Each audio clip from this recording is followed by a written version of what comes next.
Hello everyone. I am Dreaming Stories and I am here to help you today. I know you use this video to fall asleep. So before that, like the video and subscribe to the channel. Also, where are you from and what time are you watching? Now get comfortable and relax. The first thing that struck me about Ashwood Lane was how still everything felt. The houses stood in perfect symmetry, identical manicured lawns, white picket fences, and front porches decorated like they were ripped from a magazine cover. It was the kind of neighborhood real estate agents drool over, the picture of safety and community. But standing there with the last of my moving boxes in my arms, I felt something strange, an absence. It was quiet, too quiet. Not a single car rolled by. No kids on bikes. No dogs barking in fenced yards. The air smelled faintly sweet, like overripe fruit, and I told myself I was imagining it. I adjusted the heavy box and climbed the porch steps of my new house, number 44. It looked just like the others, cream siding, hunter green shutters, but something about it felt expectant. Like it had been waiting. I shook off the thought. This was a fresh start. After the chaos of the city, roommates who couldn't pay rent, neighbors who played music at 3 a.m., the constant drone of sirens, I craved quiet. I got the house at a steal. A perfect two-story for me and only me. No one to answer to. As I set the box down in the living room and turned back toward the door, I saw him. Standing in the window of the house next door.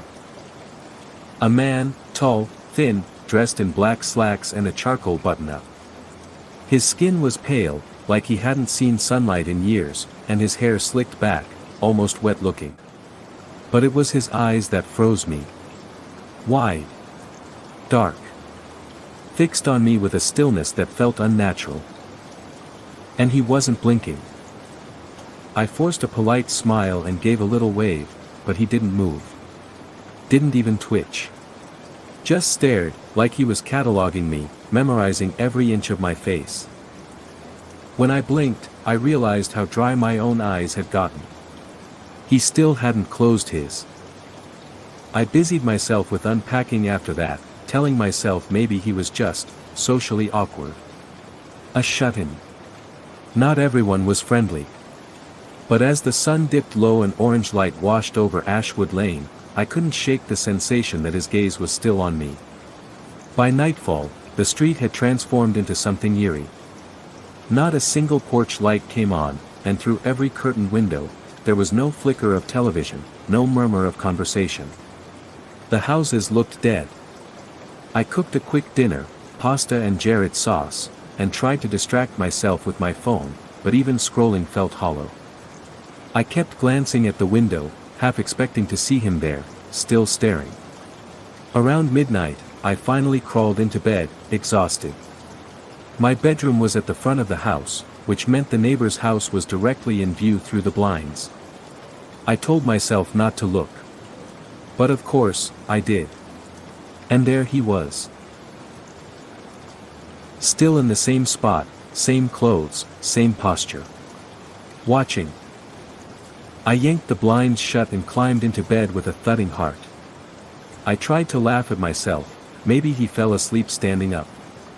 Maybe he wasn't even looking at me but at something behind me.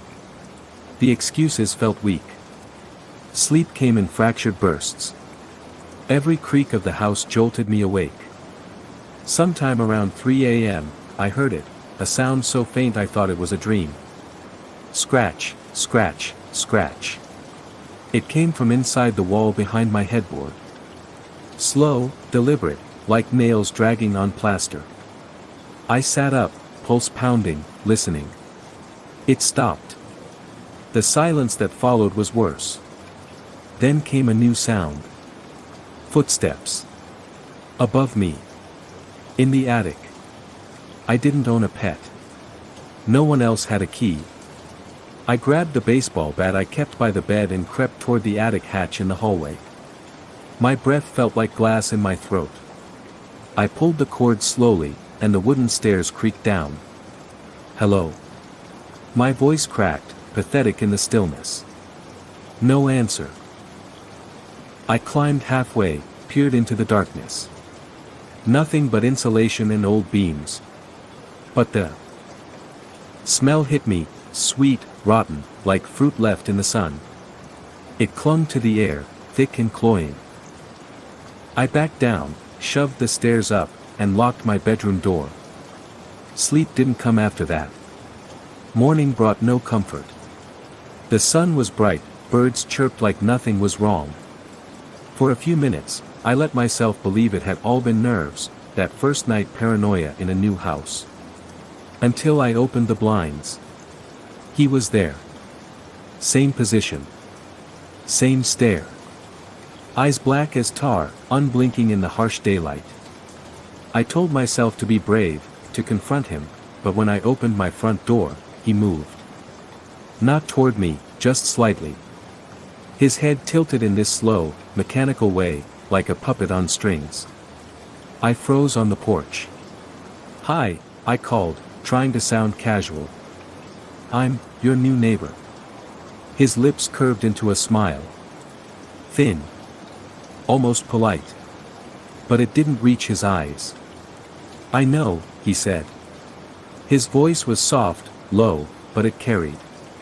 And then he turned away and disappeared into the shadows of his house without another word.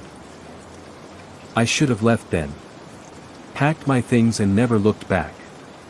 But the rational part of me clung to explanations. Maybe he's just weird. Maybe this whole street is full of introverts. Maybe I'm the odd one out. But the scratching came back that night. Louder. Closer. Like it was moving through the walls, following me from room to room. And when I turned on every light, grabbed the bat again, and tore through the house like a lunatic, I found nothing. Nothing except a mark. On the inside of my bedroom wall, near the floorboard, where the paint was chipped. A small, carved symbol, rough, jagged, like someone etched it with a nail. I didn't recognize it. And when I pressed my ear to the wall, I could swear I heard breathing. By the third day, I couldn't take it anymore. I stormed across the lawn to his house, fists clenched, and pounded on the door. It swung open before I could knock twice. He stood there, smiling. Wide this time. Too wide. His teeth looked wrong. Too many, too sharp. "Come in," he said. The word died on my tongue. His eyes pinned me like a moth. "No, he stepped aside, gesturing into the darkness of his home. The air that drifted out smelled like the attic. Sweet. Rotten. Something moved in the shadows behind him. Something big. "I was waiting," he said softly, voice curling like smoke. "For you to notice." And then, God help me, he blinked. Once. But when his eyelids opened again, his eyes weren't black anymore. They were hollow. And something inside them moved. The thing inside his eyes writhed like liquid shadow, shifting shapes too fast for my brain to process. I stumbled back, my spine colliding with the porch railing hard enough to knock the breath from me. "What the hell?" My voice barely made it out as a whisper. His smile never faltered. If anything, it widened until the corners of his mouth looked like they'd tear.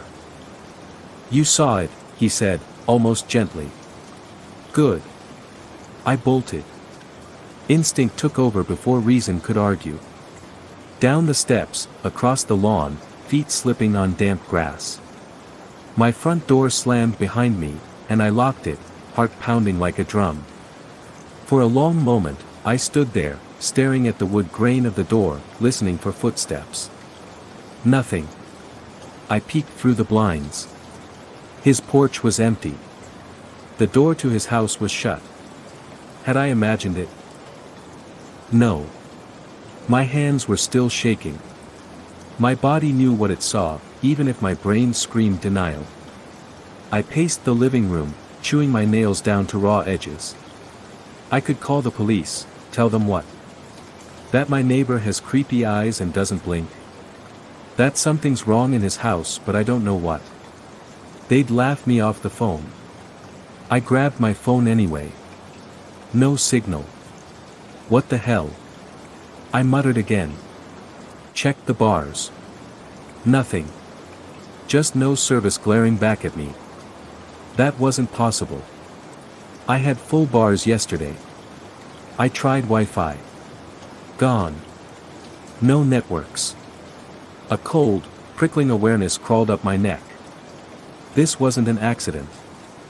I spent the day trying to distract myself, unpacking boxes, scrubbing counters that didn't need scrubbing, but the silence pressed in like a living thing. By sunset, my nerves were shot. I made a decision: I'd drive to a motel, anywhere but here. Sleep, regroup, maybe call a realtor in the morning. I threw clothes into a duffel, grabbed my keys, and bolted for the garage. My car sat waiting. Like a lifeline. I slid in, jammed the key into the ignition, and twisted. Nothing. Not a click. Not a cough. Dead. My breath hitched. I tried again, harder this time. The engine didn't even try to turn over. Headlights flickered on across the street. Not a car.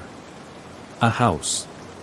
Every window blazed to life at once, white and harsh, like interrogation lamps. Then another house lit up. And another. Within seconds, the entire neighborhood glowed like a stage set, every house awake, watching. Except mine. And his. The dark house next door sat silent, heavy, like a lung holding its breath. I scrambled out of the car, duffel forgotten, and ran back inside, slamming the door and throwing the deadbolt. My hands shook so violently I nearly dropped the lock. The lights outside didn't go out. They stayed, burning through my blinds, painting the walls in stripes of white.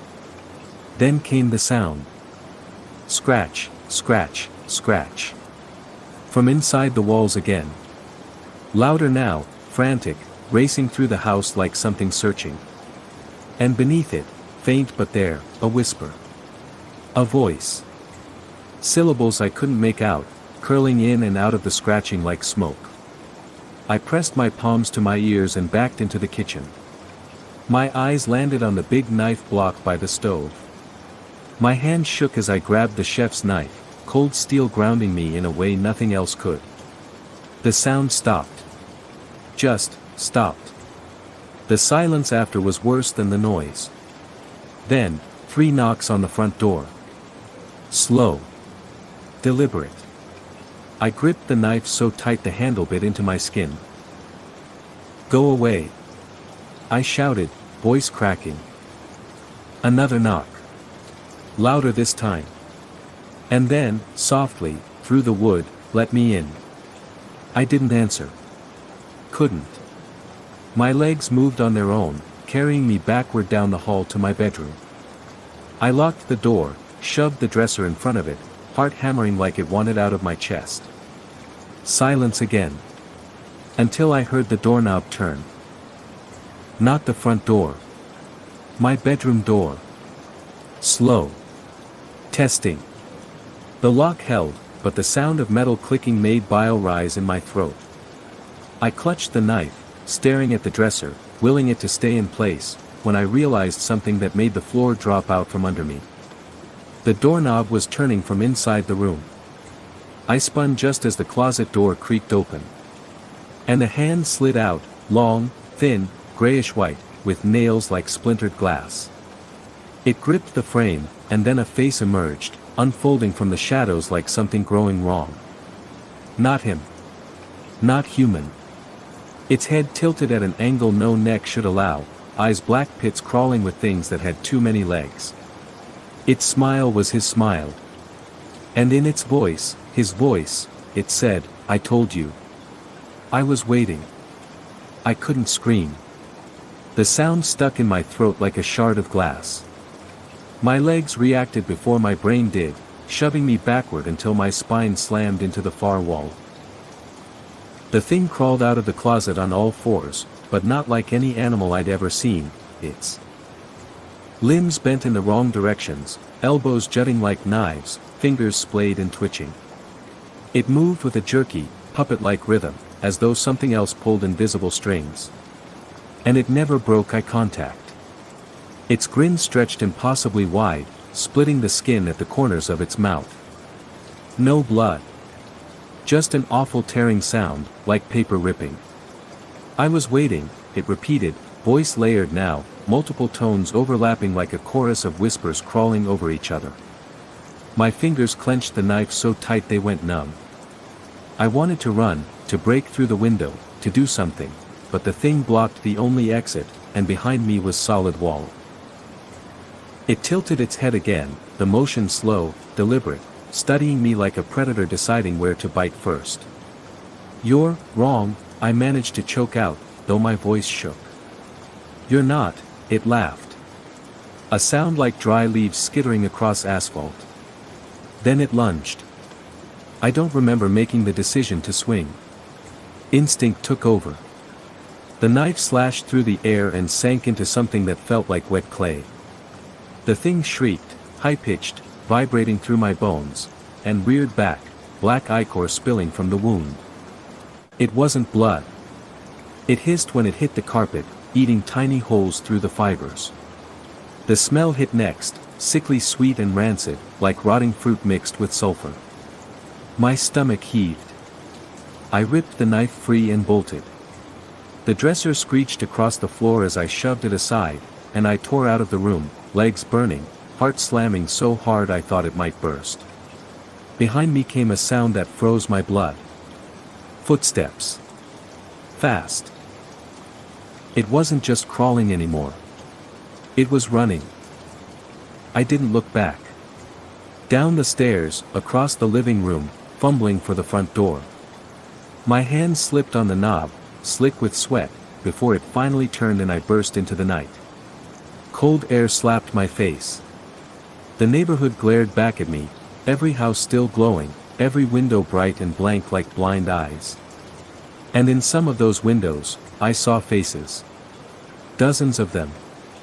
Watching. Not blinking. Some pressed against the glass like trapped flies, mouths open in perfect O's of silent screams. Others just stared, still and patient. The thing slammed into the door behind me. Wood splintered. I ran. Down the steps, across the immaculate lawn, barefoot on the freezing concrete. My car was useless. I needed out, on foot, through the street, anywhere. But as I hit the center of Ashwood Lane, something made me stop. Not by choice. By force. It was like slamming into an invisible wall. My body jerked, pain radiating through every nerve, and I fell hard onto the pavement. My knife skittered out of reach. I scrambled up, panting, and reached forward.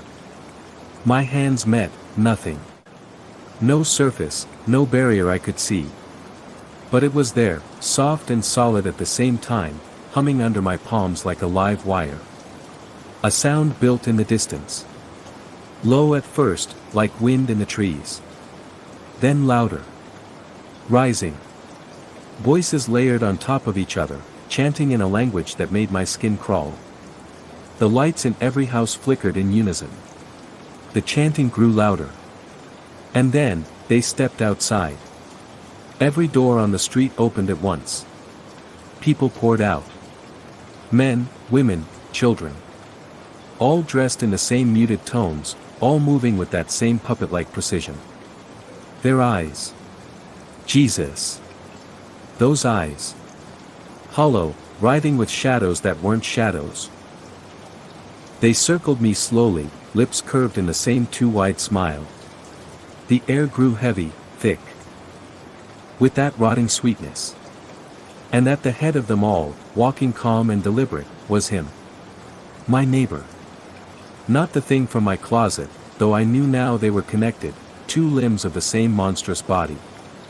He stopped in front of me, hands clasped behind his back like this was all perfectly civilized. "Why?" I gasped, voice raw. "What do you want?" He crouched down, so close I could see the black tide churning in his eyes. "What we always want," he whispered. "To grow." Something writhed beneath his skin, stretching it from within like worms pressing against a plastic bag. I staggered back, but the circle tightened. Hands reached for me, cold, dry, gripping too hard. I kicked, clawed, screamed until my throat tore, but there were too many. They dragged me toward the center of the street, toward a symbol etched into the pavement, glowing faintly blue like heat lightning. The chanting reached a fever pitch. And above the houses, the sky split open. Not like clouds parting. Like something tearing through. Darkness poured out.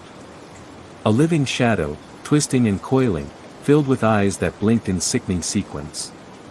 The street trembled under my body, cracked spiderwebbing across the asphalt as that thing, whatever it was, reached down with tendrils of smoke and hunger.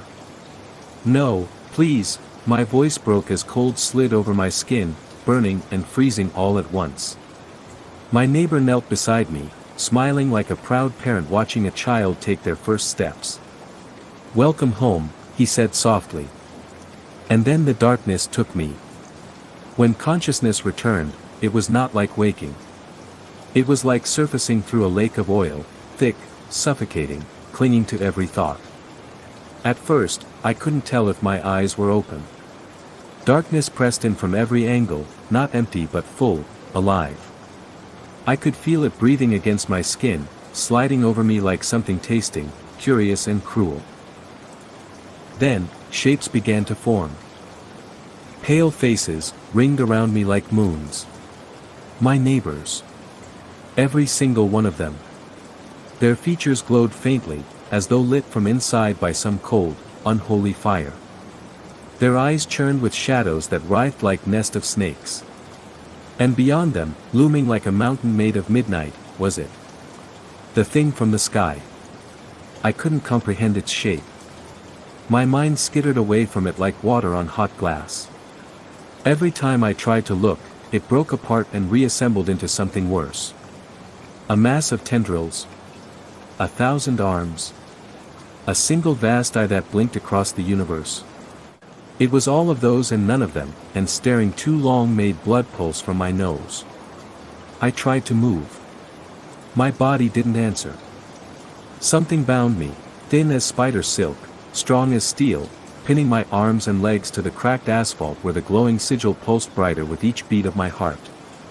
The chanting rose again, echoing through the void, hundreds of voices speaking as one.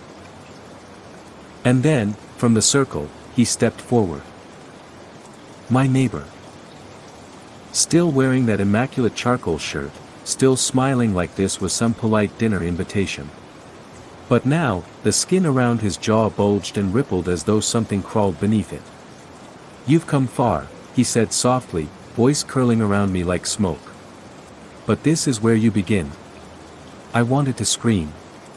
To tell him to let me go. To beg, to curse, anything. But when I opened my mouth, the sound that came out wasn't mine. It was laughter. Low. Broken. Like something else lived in my lungs now. His smile widened, cracking the skin at the corners. Black ichor seeped out, sliding down his chin like ink. "Good," he murmured, crouching so close I could smell that sickly sweet rot rolling off him. "It's already taking root." What are you?" The words scraped from my throat, dry and alien. His head tilted, that puppet motion that made my stomach churn. "We're what comes next," he said simply. "When the old flesh rots. When the hollow places need filling." The chanting surged louder, and the ground shook under my spine. The sigil burned brighter, branding its shape into my retinas. The tendrils from the sky creature descended now, writhing like a nest of serpents, and when they touched me, agony. Not like pain from a wound. Not sharp. This was inside. Like they were unraveling me thread by thread, stripping away everything I was, everything human, replacing it with something black and writhing. I saw flashes, not memories, not dreams, but hunger. Oceans of teeth. Planets hollowed like eggshells. Stars dimming as a tide of darkness rolled over them. And at the heart of it all, an eye that opened and never closed. My bones bent. My skin split without bleeding, and from the cracks crawled things with too many legs, burrowing back inside like worms finding home. My heartbeat stuttered, then roared, then became something else entirely, like wings beating inside my chest. Through the blur of tears and shadow, I saw their faces watching me. My neighbors. All smiling. All proud. All wrong. They weren't people anymore. And soon, neither was I. The ritual ended with a sound like the universe exhaling. The tendrils withdrew. The sky sealed shut like a wound. Silence. Then, softly, my neighbor's voice, "Rise." I stood. Not by choice. My body moved as if pulled on strings, but the strings were inside me now. My joints bent too far. My fingers curled like claws. My vision stretched, doubling and tripling until I could see the entire circle at once without turning my head. The air tasted sweet. Rich. Alive. And for the first time, I understood the whispers sliding through the dark. They weren't speaking nonsense. They were singing. For me. They led me back to my house. My house, but not mine anymore. It breathed now. The walls pulsed faintly, soft as flesh.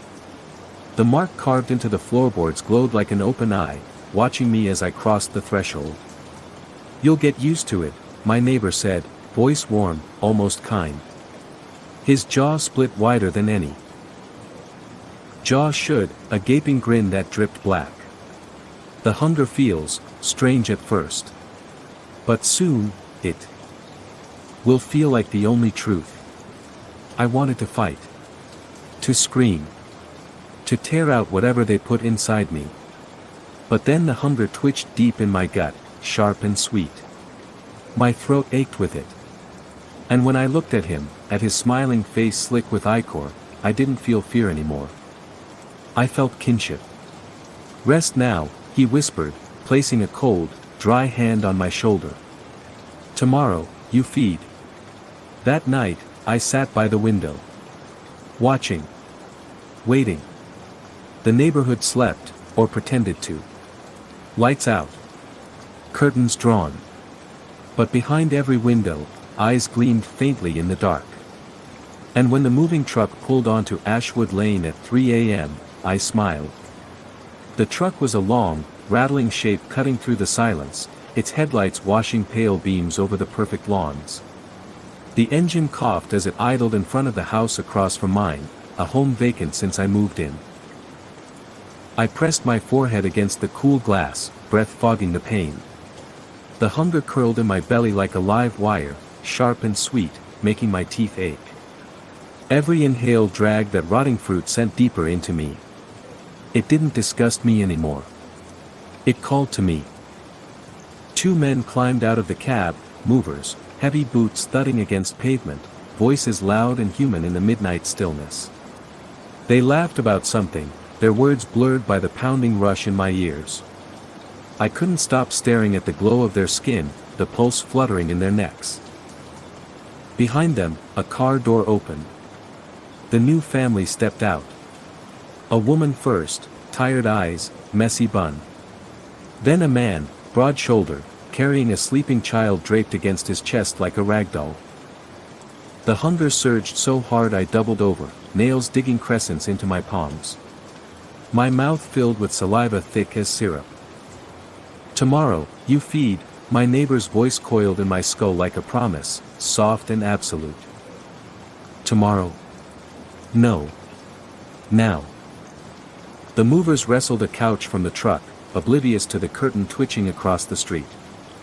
The parents murmured to each other, low and drowsy, keys jangling as they fumbled with the front door. The child stirred, letting out a tiny whimper before nestling deeper into the man's chest. That sound broke me. Something inside split open, and the hunger roared free. My hands slammed against the glass without me willing them to, leaving streaks that gleamed in the moonlight.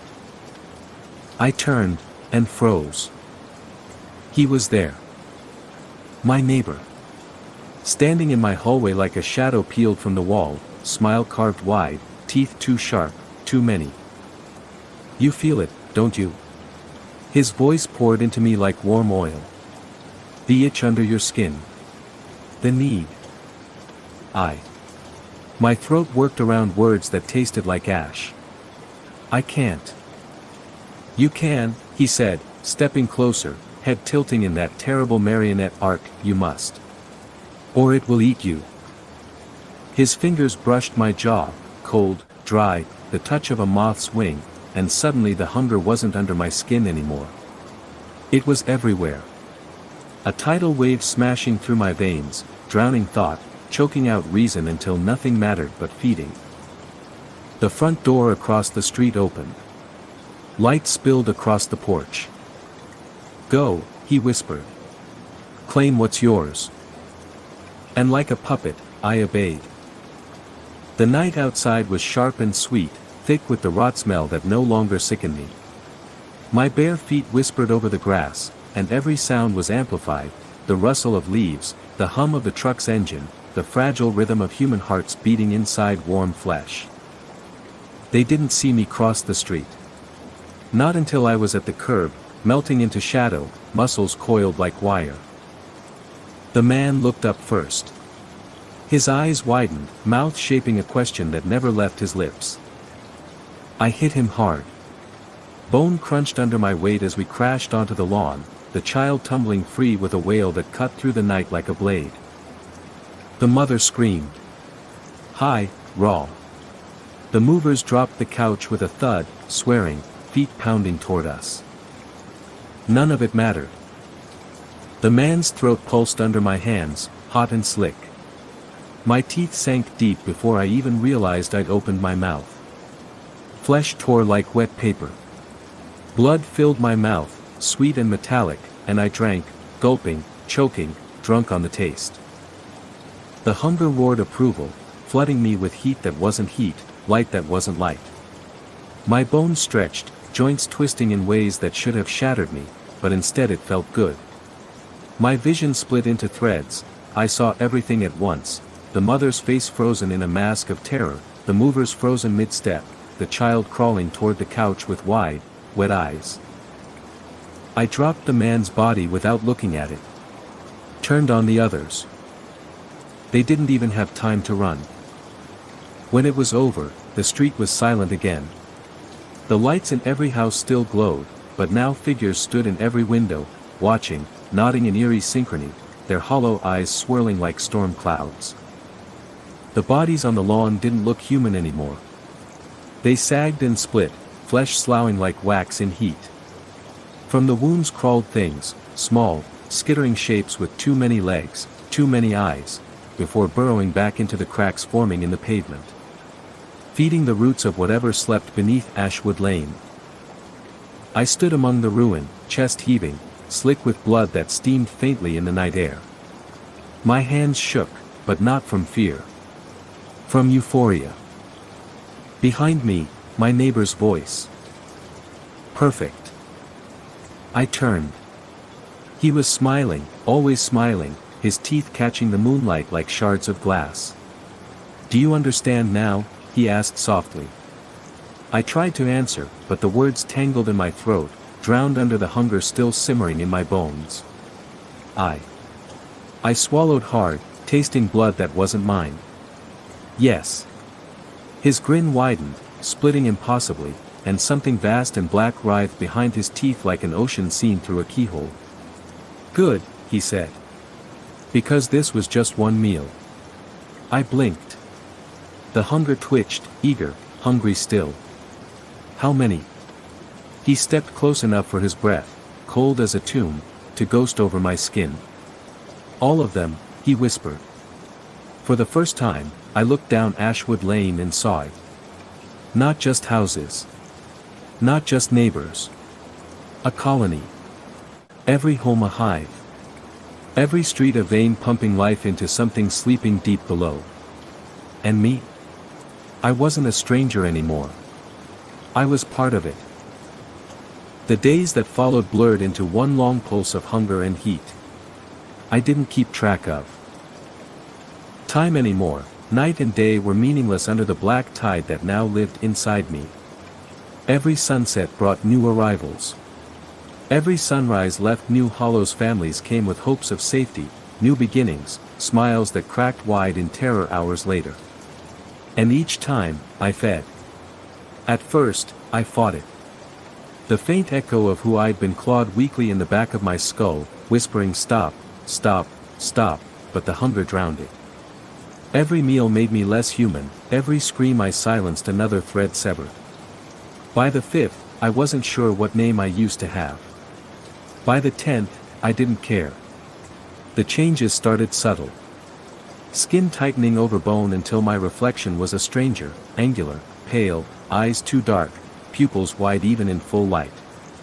My teeth sharpened like glass splinters pushing through gums, and when I spoke, my voice carried a hum beneath it, a vibration that wasn't sound so much as pressure, like the air holding its breath. And then came the other things. The way my bones moved under my skin when the hunger surged. The extra joints that whispered open when I crawled. The hum that made walls tremble when I laughed. I wasn't alone in this. Every neighbor wore the same signs. Some hid it better, still draped in flesh masks that passed for human. Others didn't bother. When they gathered at night in the center of Ashwood Lane, under the pale glow of the sigil carved deep into the cracked asphalt, their forms slipped and flickered like heat haze, as though reality couldn't hold them still. And at the heart of every gathering stood him. My neighbor. The first. The voice that whispered orders when the sky thinned and the shadows writhed. It was on the 14th night, the air wet with mist, the moon a sickle bleeding through the clouds, that he told me the truth. We stood by the sigil, its glow pulsing like a heartbeat in the pavement. Around us, the others hummed low and tuneless, heads tilted back as if listening to something beneath the earth. "Do you feel it?" he asked, his voice silk over steel. I swallowed. "Feel what?" He smiled, slow and wide. "The stirrings. The roots stretching. It knows you now." I glanced at the pavement. The cracks had deepened since the first night, jagged veins spiderwebbing down the street. From some of them seeped a faint, black ichor that steamed in the cool air. "What is it?" I asked. The question burned my throat, thick with words that no longer belonged to me. His eyes gleamed, swirling with shapes that had no name. "What sleeps?" And then, like a veil tearing, I heard it. A sound deep below, older than bone, older than stars. Not a voice, but a weight pressing on every thought, whispering without words, hunger. Hollow. Home. I staggered back, clutching my head, but the hum only sank deeper, threading through my veins like molten lead. I saw flashes, vast gulfs of black between dying stars, rivers of flesh spilling into maws that yawned wider than worlds. And at the center, a name etched into the marrow of my bones, Vadrith. The sleeper in the root. The thing Ashwood Lane wasn't built over, but for. He crouched in front of me then, tilting his head in that marionette arc, teeth glinting under the thin moon. "This street," he whispered, "isn't a neighborhood. It's a nursery." My breath hitched. For what? His grin split wider than any jaw should allow, lips tearing like wet paper. Behind them, something writhed. "For gods," he said. The word wasn't human anymore. It rolled out of his throat like a quake, bending the air, making the pavement shiver. "Every soul we feed it fattens the roots," he murmured. "Every scream thickens the dark. And when it blooms," he gestured skyward. I looked up. And for the first time, I saw the stars. Or what was left of them. They weren't pinpricks of light anymore, they were holes. Hollow places in a vast skin stretching over the sky, and behind that skin, something moved. Slowly. Patiently. Pressing closer every night. I wanted to run. To claw the skin off my own bones just to feel something human again. But when I turned, when my muscles coiled to flee, the hunger rose sharp and sweet, slicing through thought like a blade. And beneath it, a deeper truth settled like rot in my marrow: I didn't want to escape. Not anymore. Because in that black tide, I felt something I hadn't felt since before I came to Ashwood Lane. Belonging. The next night, I led the hunt. Not because he told me to. Because the hunger sang louder than fear, and the song of the roots beat through my skull like war drums. The new family never saw us coming. By the time the last scream choked off, the street was slick with black and red, and the roots pulsed through the cracks like veins feeding a vast heart below. I stood in the center of it all, soaked and trembling, my shadow stretching long and wrong under the pale, living glow of the sigil. And when I looked at my reflection in the pooling blood, I didn't see a stranger. I saw what I was always meant to be. What Ashwood Lane made me. What the sleeper chose me for. From the end of the street, my neighbor watched, his smile wide enough to split the sky. "It's almost ready," he said. His voice wasn't his voice anymore, it was a choir of 1,000. Mouths speaking in perfect unison, each syllable a claw dragging across my soul. "When it wakes," he whispered, and every window on Ashwood Lane bloomed with hollow eyes staring into the night, "the world will blink." And then, grinning wider than anything human, he added, "But we won't." It began 3 nights later, though began is a weak word for something that had been pulsing beneath the skin of the world for centuries. The air was wrong that evening. Thick. Alive. It clung to my tongue like spoiled honey, humming with energy that made the hair on my arms rise. The cracks in the pavement of Ashwood Lane had spread into jagged arteries, glowing with the faint blue fire of the sigil. Black ichor seeped upward in slow pulses, steaming where it touched the cool night air. And the chanting never stopped. Not this time. We stood in the street, every one of us, faces tilted skyward, hollow eyes swirling like whirlpools of ink. Some still wore their human skins, tattered masks stretched thin over bones bending in wrong directions. Others had shed theirs entirely, shapes unfurling like something unfolding in reverse. Joints splitting. Limbs multiplying. Mouths blooming along torsos like obscene flowers. And me? I was somewhere in between. My spine arched in ways that would have shattered a human body. My arms bent into elegant curves of bone, and the hunger inside me glowed so bright it was a light. When I breathed, the night breathed with me. At the center of the circle stood him, my neighbor. The first. The herald. Or maybe the seed. His flesh rippled and writhed, splitting open to reveal teeth and eyes where there should have been muscle, his smile stretching into infinity. "The bloom begins," he said, and his voice was not a sound but a force, a quake that rippled through marrow and stone alike. And then the earth split. The sigil tore open, a wound gaping in the center of the street, spilling darkness that wasn't absence but substance, thick, writhing, alive. It rolled outward in tendrils slick with ichor, curling lovingly around our ankles, caressing like a lover's hand. The sound came next. A hum so deep it wasn't heard but felt, vibrating through organs, through bones, rattling teeth in their sockets. It made the sky shiver. Clouds tore like damp tissue, and through the rift, the stars bled. Not light, darkness. Black rivers seeping across the heavens, curling like veins toward a single, vast shape pressing against the fabric of reality. The sleeper. Vedrith. Its name carved itself into my mind, letters that weren't letters, shapes that shouldn't exist in Euclidean space. Looking at it should have broken me, but I was beyond breaking now. The hunger burned through every nerve like wildfire, and in that fire was clarity. This was never about me. Never about us. It was about it. And tonight, it would wake.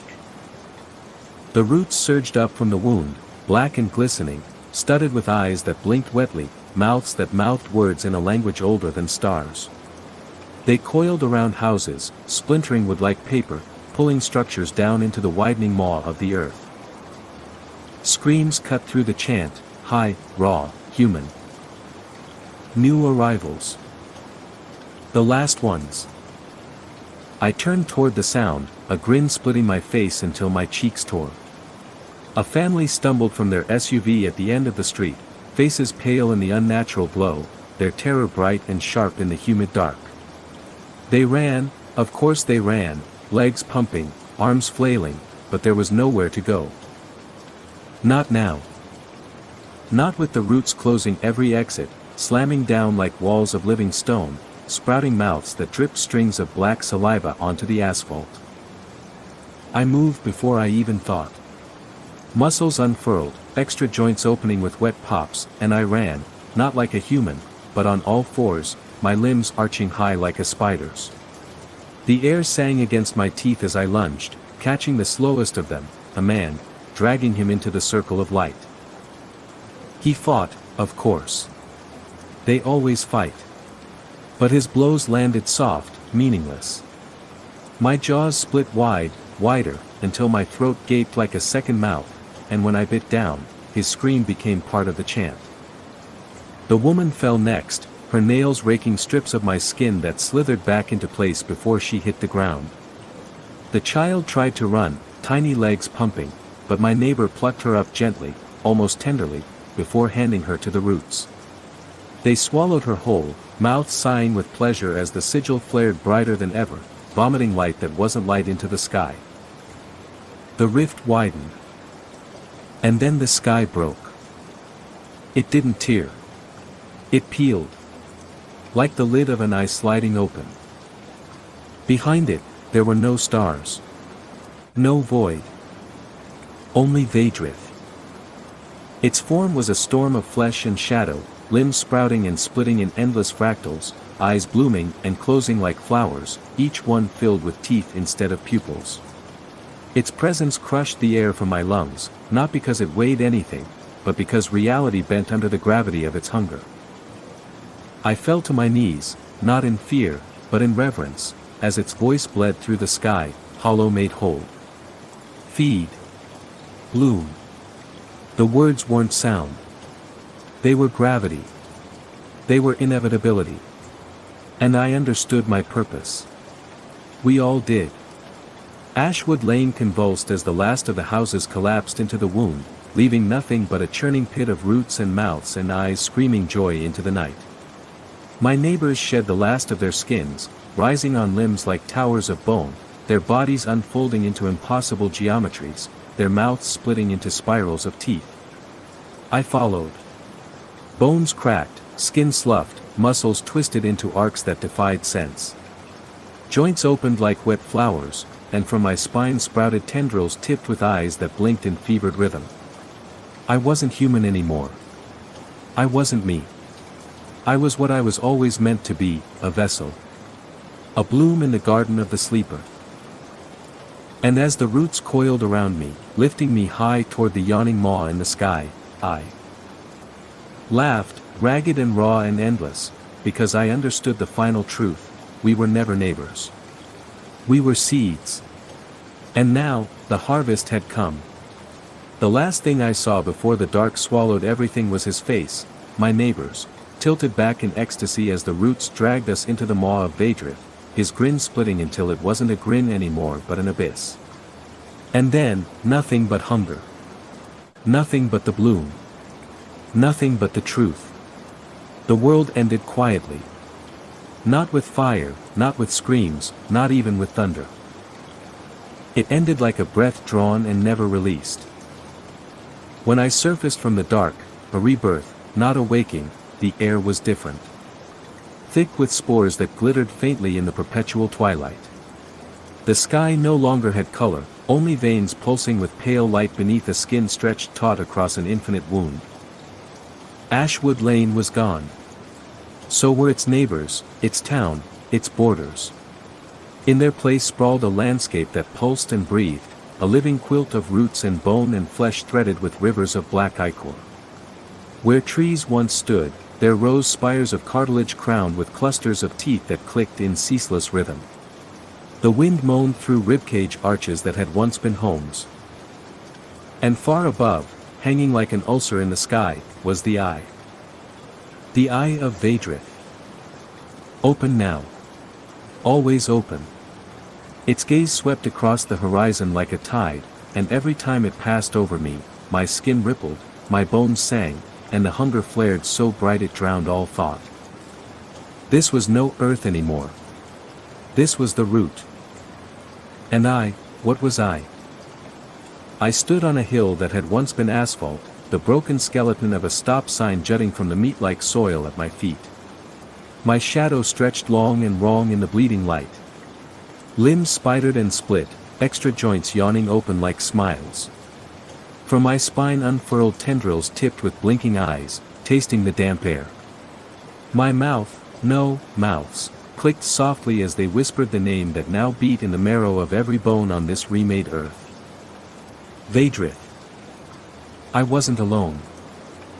Shapes moved across the horizon, my kind, though kind was a weak word for what we had become. Some slithered on bellies slick with eyes. Others towered like spindle trees, their silhouettes splitting and reforming as if reality struggled to pin them down. Their voices thrummed low, a hymn that made the air shiver. And between them, scattered like brittle leaves in a hurricane, were the last remnants of humanity. They ran. They always ran. Small figures darting between bone spires, stumbling through rivers of black ichor, their screams sharp and bright in the humming gloom. It stirred something deep in me, something that wasn't hunger but memory. Faint. Failing. A whisper of a whisper, you were them once. But the hunger crushed it, sweet and sharp, and my limbs unfolded like a spider stretching after sleep. Time to hunt. I moved through the root like a shadow unpinned, limbs flowing in a rhythm no human joints could mimic. The soil throbbed under my weight, warm and pliant, sighing softly with every step. Tendrils from my spine brushed the ground, tasting vibrations, the patter of bare feet, the hammering pulse of prey. I found them near what had once been a gas station. Only the steel skeleton remained, bent and slick with growths of bone. 3 survivors huddled in the shadow of a toppled sign, clutching pipes and shards of glass like they meant something in a world that had outgrown steel and fire. Their faces, oh, their faces. Filthy. Gaunt. Eyes wide with terror and hope knotted together like a rope fraying at both ends. One whispered a prayer, the words cracked and broken. I remembered that sound. Once, I think, it was mine. I almost pitied them. Almost. They saw me when I wanted them to. I let my silhouette unravel slowly, peeling out of the mist like something crawling free of a wound. Limbs stretching, splitting, bending in arcs that made the mind ache. Tendrils unfurling like obscene blossoms, each tip blinking wetly. My mouth, my first mouth, split in a grin that cracked to my ears, and beyond it, others opened, spiraling down my torso in gaping rings of teeth. The woman screamed first. The man swung his pipe, a futile gesture swallowed by laughter that wasn't laughter but a vibration rolling out of me like a tide. The air thickened, pressing against their lungs until their breaths came ragged and sharp. I didn't rush. The hunger loved the chase, but it loved the fear more. The way it flavored the air, sweet and metallic. The way their heartbeats throbbed like drums calling to something deep beneath the flesh of the earth. They ran. And I followed. The route stretched forever now, no streets, no borders, only a labyrinth of bone and flesh, towers of cartilage rising like obscene cathedrals against the bleeding sky. I drove them toward the maw, a crater rimmed with teeth the size of monuments, drooling ichor that steamed and hissed where it pooled. They didn't see it until it yawned wide, a throat opening into an endless dark that pulsed with the hum of the sleeper's dreams. One slipped first. The earth beneath him quivered like muscle, then gave way, and he tumbled screaming into the black.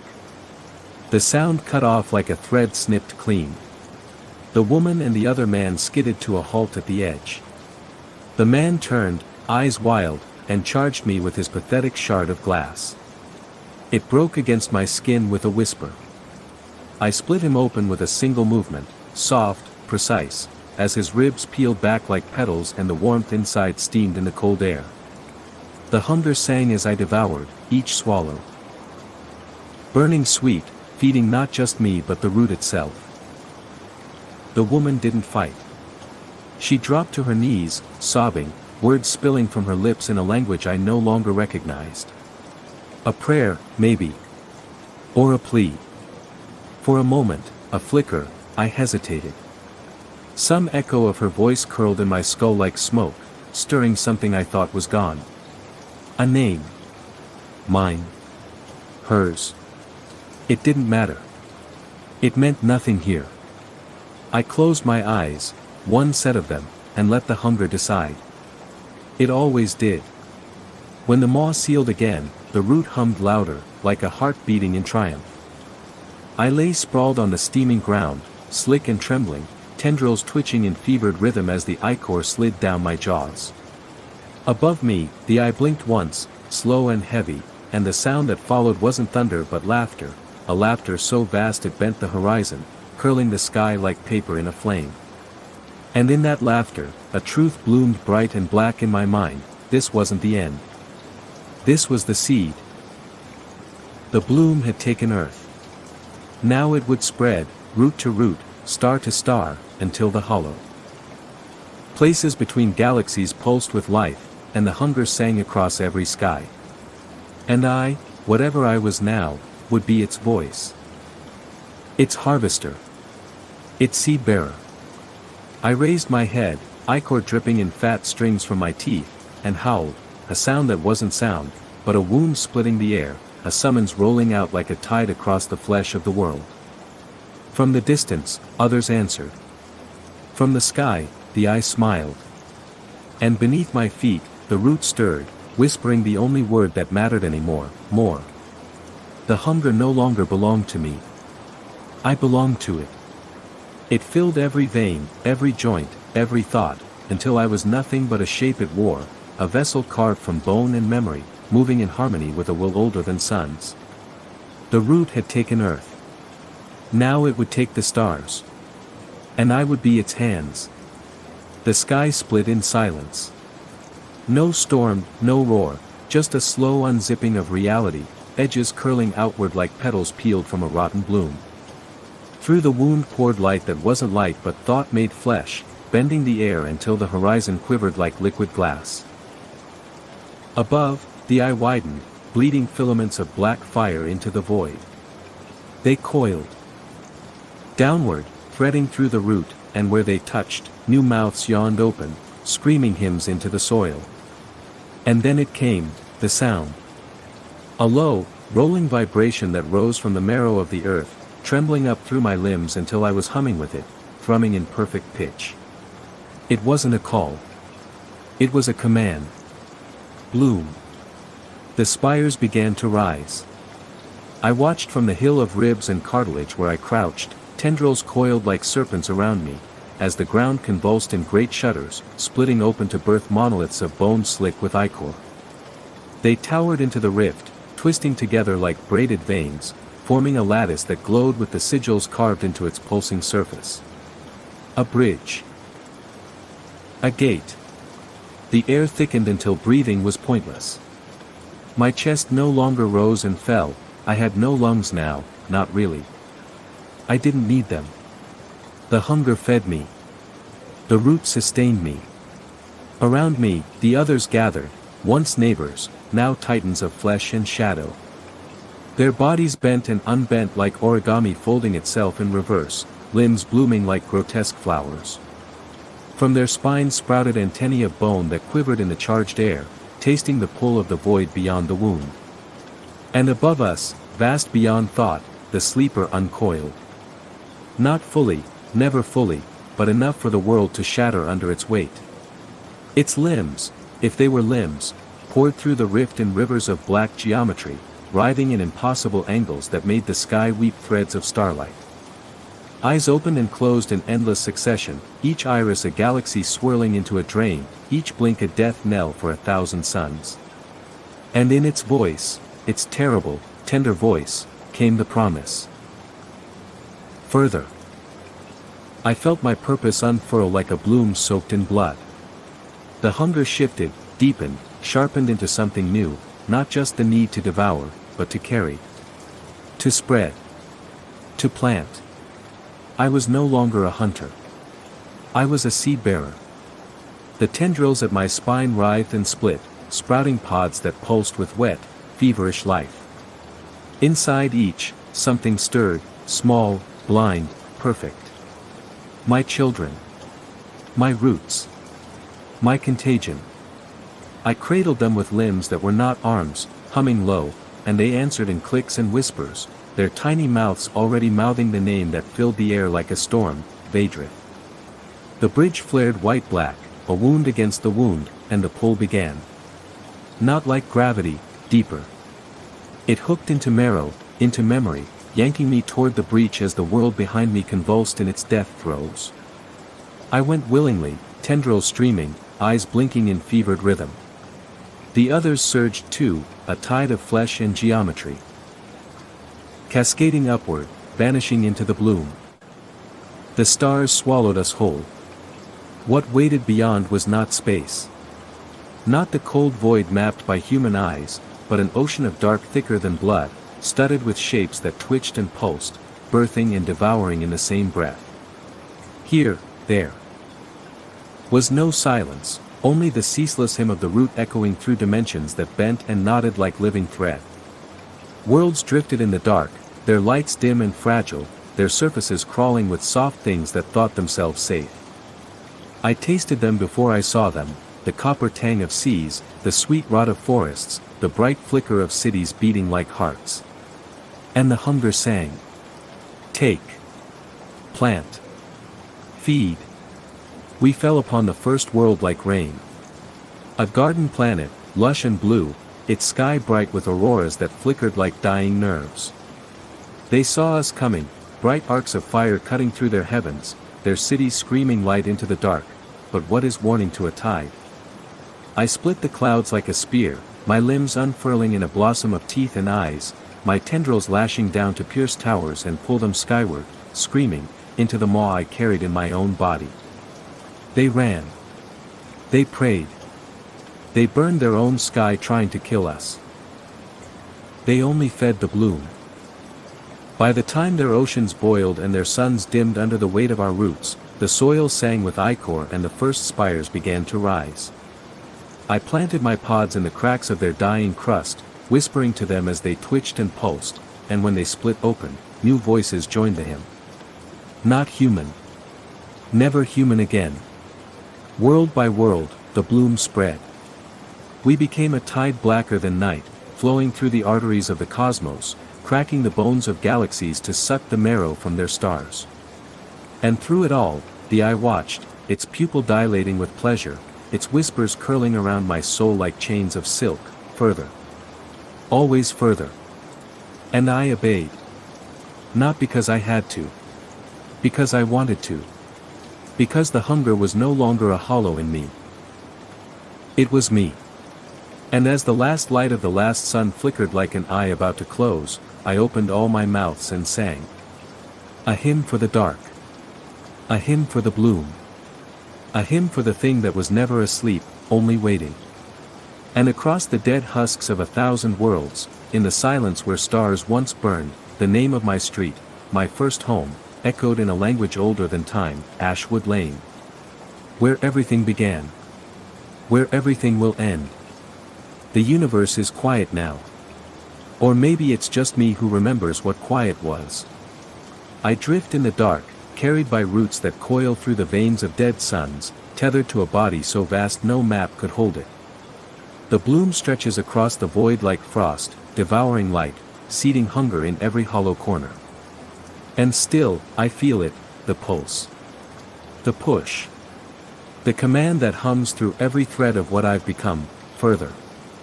But somewhere inside, so deep it's more shadow than thought, I still keep a fragment. A shape of a shape. A memory so faint it flickers like a dying filament. A house. White siding. Green shutters. A window where I once stood, staring at a man who never blinked. And a voice saying, I was waiting for you to notice. I speak now, not to warn, not to plead, because there's nothing left in me that remembers fear or mercy. I speak because the bloom sings through me, and the hymn needs words. You think you're safe where you are. You think the dark between your stars is empty. It isn't. It never was. Even now, roots are curling beneath the skin of your world, threading through your oceans, whispering under your streets. You'll smell it first, the sweetness, faint as bruised fruit. You'll hear the scratching next, deep in your walls, where no hands should reach. And then, one night, you'll look out your window and see someone watching. They won't blink. Not once. And when you ask why, when your voice shakes and your throat burns and you beg for sense in a world unraveling, they'll smile with too many teeth and say the only truth that matters, I was waiting for you to notice. Because that's how it begins. Always. With a street. A house. A neighbor who doesn't blink.